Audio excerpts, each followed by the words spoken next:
Buenas noches, un placer estar aquí. Ustedes son muy bienvenidos a mi casa, a mi salita. Muy bienvenidos, es un gozo y una alegría poder compartir con ustedes. Voy a pedirles por favor que inclinemos el rostro para elevar una corta oración. Señor y Dios, envía tu Santo Espíritu, te ruego, para que nos acompañe en el estudio de tu palabra y que podamos sacar el mejor provecho de este estudio. En el nombre de Jesucristo. Amén. El Salmo 91 es un Salmo 91 no, Salmo 51 y Salmo 32 nos hablan de dos pasos fundamentales que hay para la paz, para la seguridad, para el sosiego. El Salmo 51 lo escribió David cuando el affair que tuvo con Betsabé, que causó la muerte de Urías Eteo. Eso fue una situación terrible. Pero luego que él se arrepintió, pidió perdón, se apartó del mal y todo eso, entonces él volvió a estar en paz con Dios. De hecho, el Salmo 32 es un salmo que habla de perdón, de seguridad. Voy a leerlo, porque el Salmo 51 no lo sabemos bien. Yo quiero que pasemos por el Salmo 32. Y hay mucha gente que se olvidan de que el negocio de Dios está en el Salmo 32.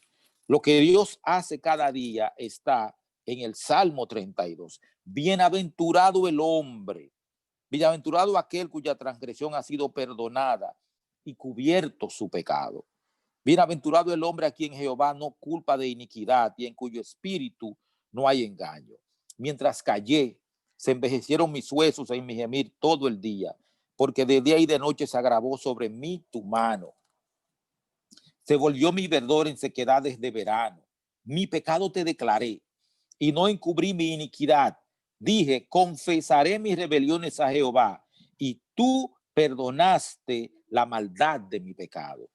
Por eso orará a ti todo santo en el tiempo en que pueda ser hallado. Ciertamente en la inundación de muchas aguas no llegarán estas a él. Tú eres mi refugio. Me guardarás de la angustia. Con cánticos de liberación me rodearás. ¿Qué lleva a un hombre a cantar de esta manera?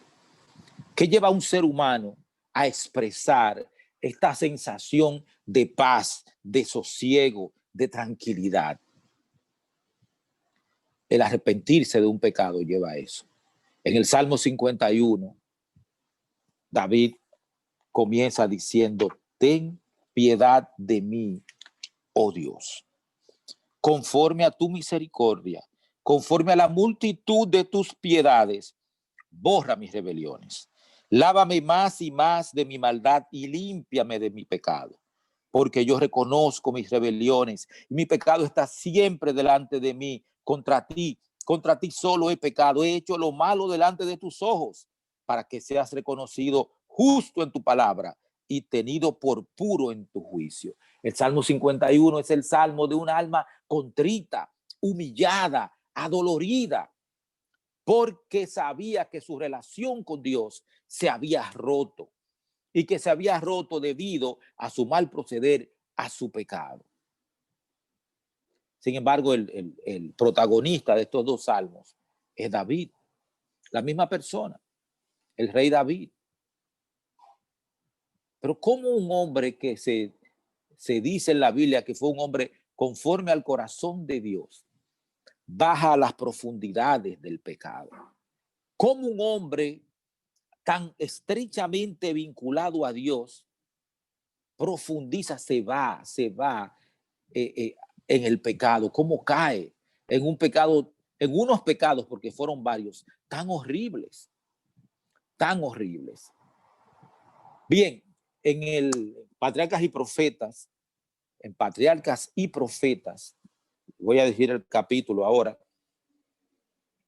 Patriarcas y Profetas, en el capítulo 71, página 775, la hermana Juárez nos dice que a David lo hundieron varias cosas. fueron varios los motivos por los cuales David cayó en pecado. O sea, él no cayó en pecado de golpe. Hubo un proceso que se fue dando en David, un hombre de Dios, un hombre que peleaba las guerras de Jehová, un hombre que defendía a Jehová, un hombre que hizo todos los preparativos para el templo, porque Dios le dijo, tú tienes mucha sangre en tu mano, tú no vas a construir mi templo. Entonces, ¿qué pasó? En primer lugar, un espíritu de confianza y ensalzamiento. David tenía alrededor de 50 años, más 51 años, algo por ahí andaba la edad de David. Ya David no era el pastorcillo de 15, 13 años que estaba en Belén, en las montañas, en las lomas de Belén, cuidando ovejas. David era un rey. David era rico, David era poderoso, David vivía en un palacio. Todo el mundo lo alababa, todo el mundo lo exaltaba. David no perdía una guerra. Y todos los reinos de alrededor los respetaban. Y muchos de esos reinos de alrededor le pagaban tributos, le pagaban impuestos, porque David había llegado a la cúspide, al cima de su carrera. Entonces David tenía un espíritu de confianza. Él se sentía que él podía hacerlo todo por sí mismo. Él se sentía que él podía conquistar lo que quisiera. Y además él se ensalzó a sí mismo. Se ensalzó. Ustedes se acuerdan de Nabucodonosor, cuando después del sueño del árbol, Daniel le dijo, paga con misericordias tus pecados, porque si no te van a echar 7 años y vas a comer hierba como los animales. Pues David estaba cerca de ese espíritu de ensalzamiento. Además, a David también lo perdieron toda la gente que lo adulaba. El gentío atrás de David adulándolo. Oh rey, tú eres lo máximo. Oh rey, tú eres hermoso. Oh rey, tú eres aquello, aquello y lo otro. Y le llevaban regalos y le llevaban tal cosa. Y eso le hace daño a la gente. Eso debilita al siervo de Dios. La adulación y también todo ese poder y todo ese lujo, la seducción del poder, la seducción del lujo, porque él vivía en poder, vivía en lujo. Entonces él se sentía hecho, completo, que no necesitaba nada. La tienda donde estaba el arca estaba al lado de su casa. Y David ofrecía sacrificios, pero ya aunque él tenía una relación formal, normativa con Dios, no era lo mismo. Sí, mi hermano Reinaldo, la adulación hace daño y debilita terriblemente debilita a los hijos de Dios. Lo dice la Biblia y lo dice el espíritu de profecía. Hay que huir de eso. Más fácil está usted en paz con alguien que le diga que usted es feo, que esa ropa no está planchada o que usted sí habla mucho. Usted es más fácil en paz con una persona así que con una persona que le diga, qué bien tú vistes, tú sí hablas bonito. El último está más propenso a hacerle daño que el que le dice la verdad en su cara. El tenor de la Biblia está destinado a inculcarnos desconfianza en el poder humano y a fomentar nuestra confianza en el poder divino. En el poder divino. Entonces, ¿qué resulta? ¿Qué más? Las relaciones con las naciones vecinas.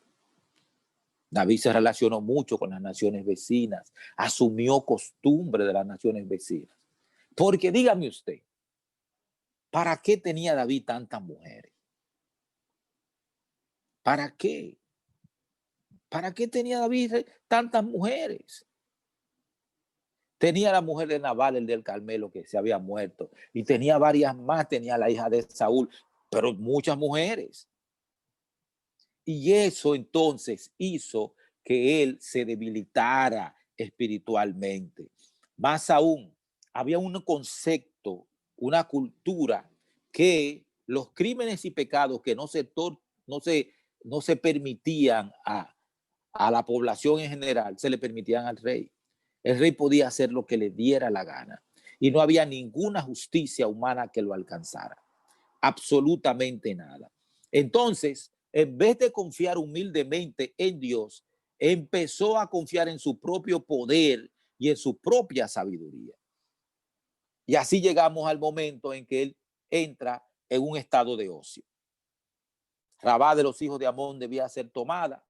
Él fue al principio de la batalla, pero después se cansó y dejó ahí ¿cómo se llamaba? El general de su ejército, el hijo de Sarbia, Joás hijo de Sarbia, lo dejó ahí y volvió. Y en una tarde que estaba haciendo nada y la mente ociosa, ¿qué es? Taller del diablo. Entonces, esa tarde, él se quedó ahí y vio a Betsabé que se estaba bañando. Él estaba en la terraza arriba, en la azotea, miró para la casa de al lado también, donde vivía Urías Eteo, uno de sus 30 hombres más valientes, vio a Betsabé bañándose y entonces la tomó y se acostó con ella. Un cúmulo de situaciones se juntaron e hicieron la tormenta perfecta. David fue encontrado con la guardia baja. David fue encontrado sin defensa, sin protección. Y Satanás lo estaba buscando. Tan pronto como Satanás pueda separar el alma de Dios, que es la única fuente de fortaleza, procurará despertar los deseos impíos de la naturaleza carnal del hombre y de la mujer, añado yo. La obra del enemigo no es abrupta, al principio no es repentina ni sorpresiva, consiste en minar secretamente las fortalezas de los principios. Comienza en cosas aparentemente pequeñas, la negligencia en cuanto a ser fiel a Dios y a depender de Él por completo, la tendencia a seguir las costumbres y prácticas del mundo. Y aquí hay algo que yo quiero resaltar. Pero cuando él estaba cómodo, tranquilo y seguro de sí mismo, se separó de Dios, se dio a las tentaciones de Satanás y atrajo sobre su alma la mancha de la culpabilidad. Sin embargo, aquí entró en juego Dios, queriendo salvar a David. Le envió al profeta Natán.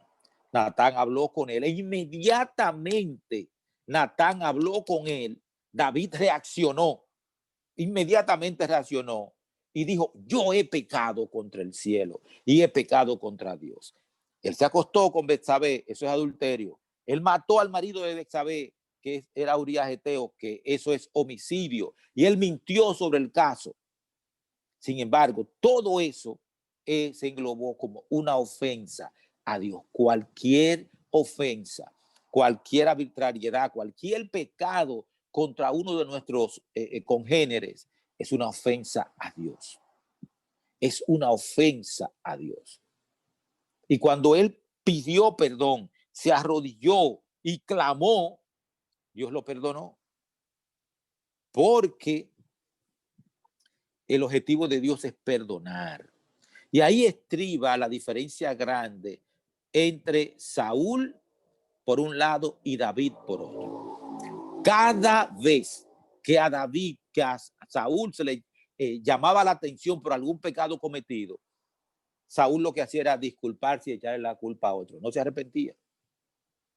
David también pecó, pero David se arrepentía. David era, a pesar de toda la pompa y todo el poder y de toda la gloria que tenía, seguía siendo una persona humilde.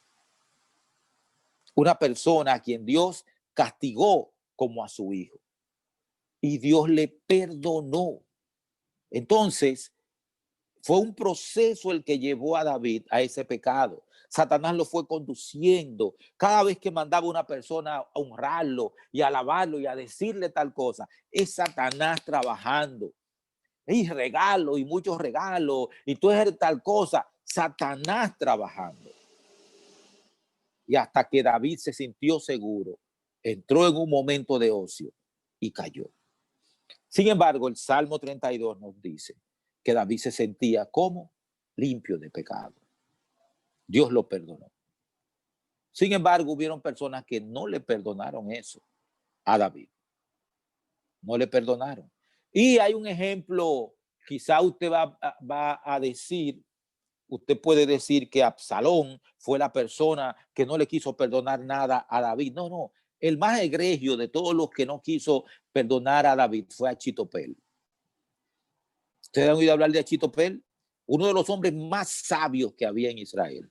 De hecho, se decía que cuando Achitofel hablaba era como si fuera la voz de Dios, porque sus consejos eran atinados, sabios, de profundidad, veía prácticamente el futuro y decía cómo debía hacer la cosa. Así que cuando Absalón se levanta contra David, Achitofel se une con él. ¿Por qué Achitofel no le perdonó a David el pecado que cometió con Betsabé y contra Urías Eteo?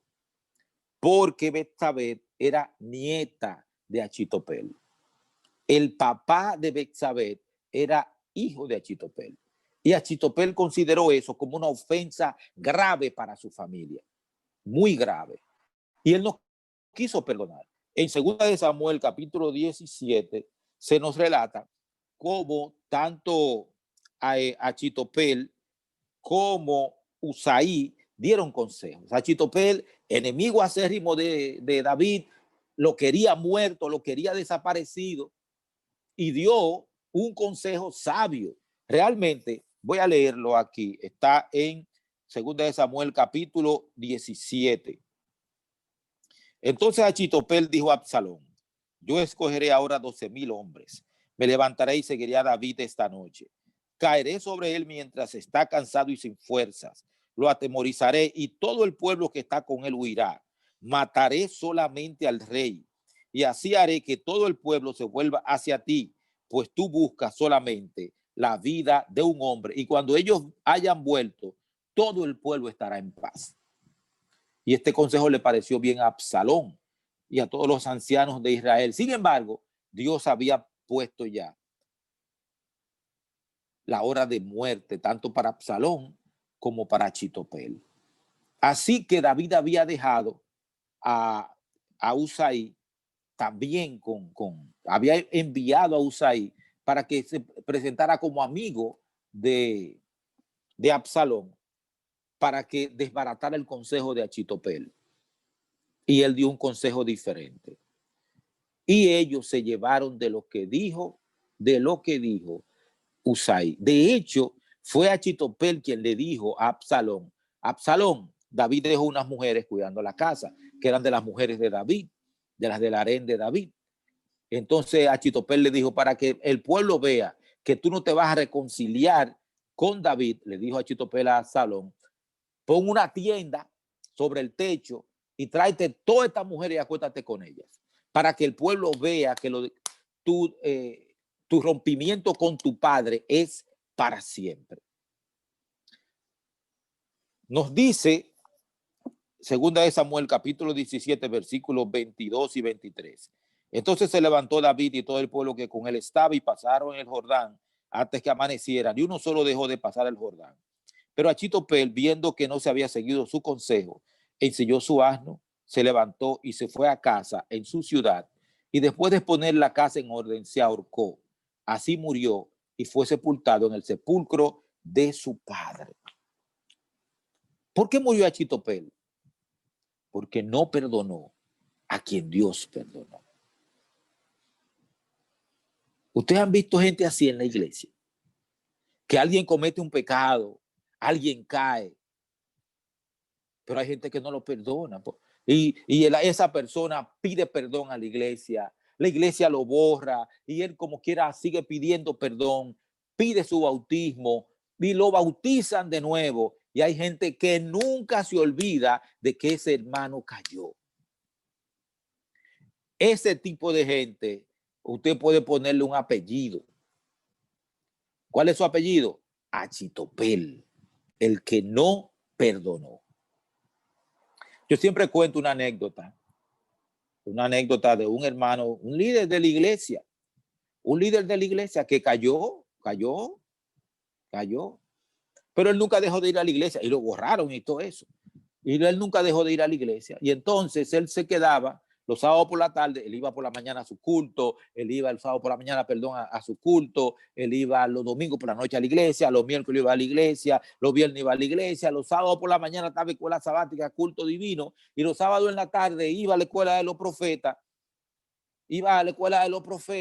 y cuando terminaba él se quedaba ahí afuera con los hermanos conversando, porque él no se había ido de la iglesia. La iglesia tampoco lo echó, la iglesia lo que hizo fue sancionarlo por el mal que había hecho. Y un día él está ahí con los hermanos y se acerca un achitopel se acerca y le dice, pero ven acá, y no dije que tú eres el líder, el hombre tan espiritual, un hombre tan espiritual, tan consagrado, predicando en el púlpito y de que, aconsejando a los hermanos, y mira cómo caíste en pecado. Y el hermano le dice al achitopel, dice, sí, es cierto, me arrepentí, pedí perdón. A ti nunca te va a pasar eso. ¿Cómo que no? Yo sé que no me va a pasar. Digo, no te va a pasar. ¿Sabes por qué no te va a pasar? Porque Satanás no tiene que luchar contigo. A ti no, ni te tienta ni nada, porque tú estás en las manos de él. Él tienta a los que son fieles, a los que trabajan, a los que predican, a los que hacen la obra de Dios. A eso él los persigue, los acosa, los tienta, los seduce. Esa es la gente que Satanás persigue. El negocio de Dios es salvar. Por eso, aunque la Biblia relata lo que pasó con David, con Betsabé, con Urías Eteo, con Achitopel, el pecado de David está escrito en la Biblia. También está escrito que Dios lo perdonó. También está escrito el Salmo 51, donde él dice, ten piedad de mí, oh Dios. No aparte de mí tu Santo Espíritu, borra mis rebeliones. Eso está escrito también ahí. Está ahí registrado. Y también está registrado, bienaventurado el hombre a quien Dios no acusa de pecado. Porque estaba en paz, en sosiego. ¿Qué aprendemos esta noche de estos eventos terribles, pero que terminaron con la salvación de David? O sea, al fin David fue salvo.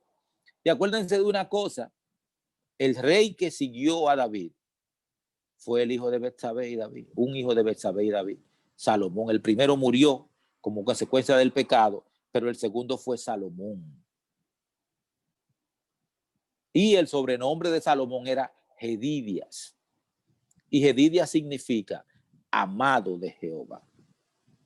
El perdón de Dios es una cosa que nosotros los humanos no vamos a entender jamás.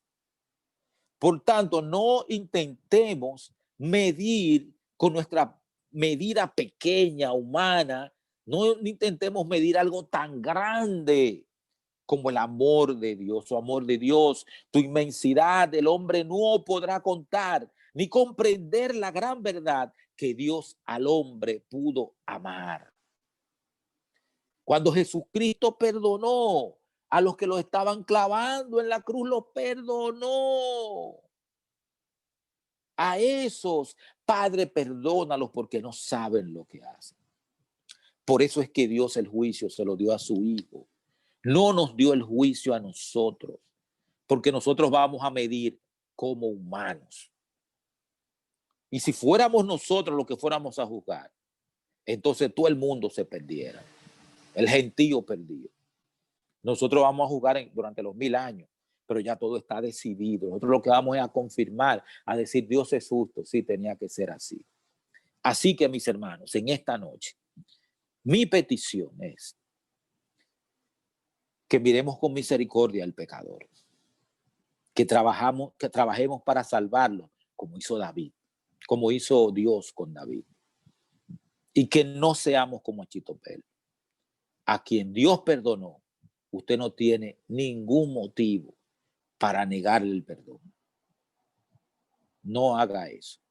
Que Dios les bendiga. Pasen buenas noches.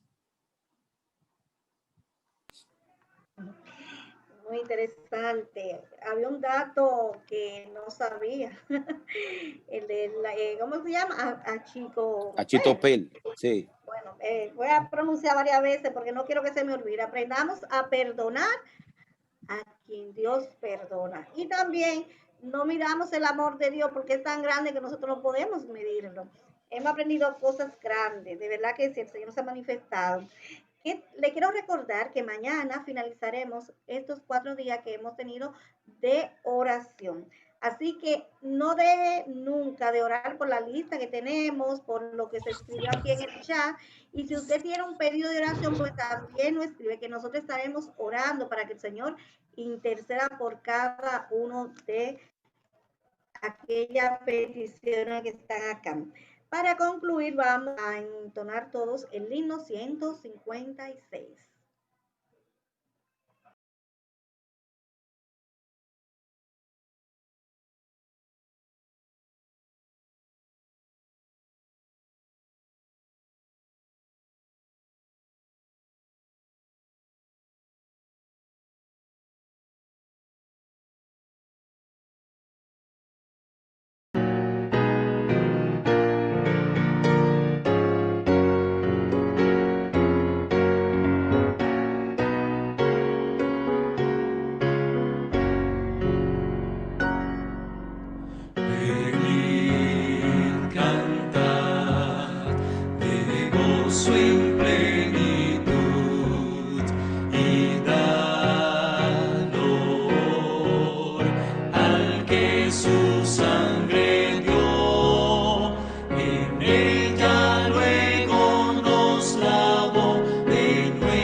Amén.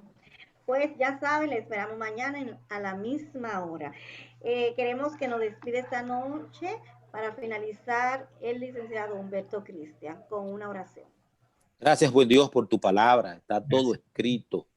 Muchas gracias, Dios. Muchas gracias, Padre. Que el tema de esta noche nos ayude Amén. a conocerte, a saber de tu amor, de tu infinita misericordia y a perdonar a aquellos que han caído, ayudarlos a levantarlos, mostrarles tu amor, tu infinita misericordia y más aún también a que estemos alerta para que no nos dejemos conducir al pecado y al dolor y la muerte.